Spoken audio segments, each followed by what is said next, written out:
जय Maharashtra Marathi live मध्ये आपलं सर्वांचं स्वागत आहे। बघूया यवतमाळ जिल्ह्यातील ताजा घडामोडी।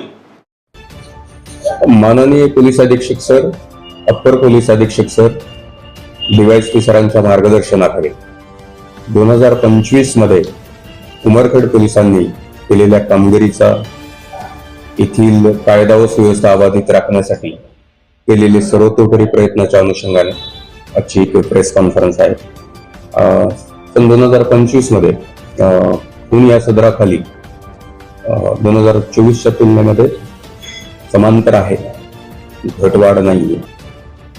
विशेष करून आठवडी बाजारामध्ये जो खुनाचा गुन्हा झाला, त्या खुनाच्या गुन्ह्यामध्ये 2 गटामध्ये संघर्षातून झालेल्या या घटनेमध्ये आम्ही माननीय एसपी सरांच्या मार्गदर्शनाखाली लोकांतर्गत कारवाई केलेली आहे।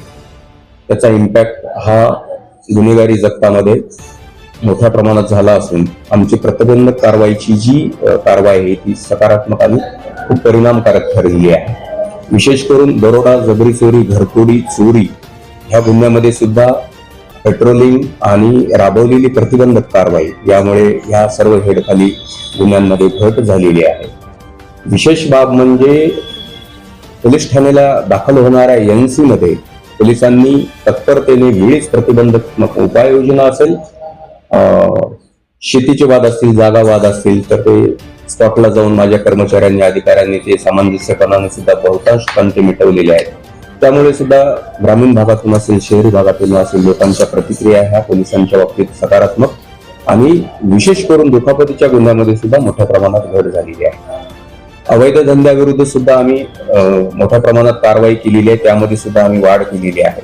विशेष करून एमपीडी मध्ये जवळपास 3 आरोपींविरुद्ध आम्ही एमपीडीची यशस्वी कारवाई केलेली आहे। 56 सुद्धा तडीपारीचे जवळपास 6 लोकांविरुद्ध आम्ही कारवाई केलेली आहे। तर ओव्हरऑलच गुन्ह्यांवर नियंत्रण आणि मालमत्तेच्या गुन्ह्यांमध्ये झालेली घट ही पोलिसांच्या आणि वरिष्ठांच्या मार्गदर्शनामुळे आम्ही चांगली कामगिरी करू शकलो असं मला इथे म्हणावंसं वाटतं।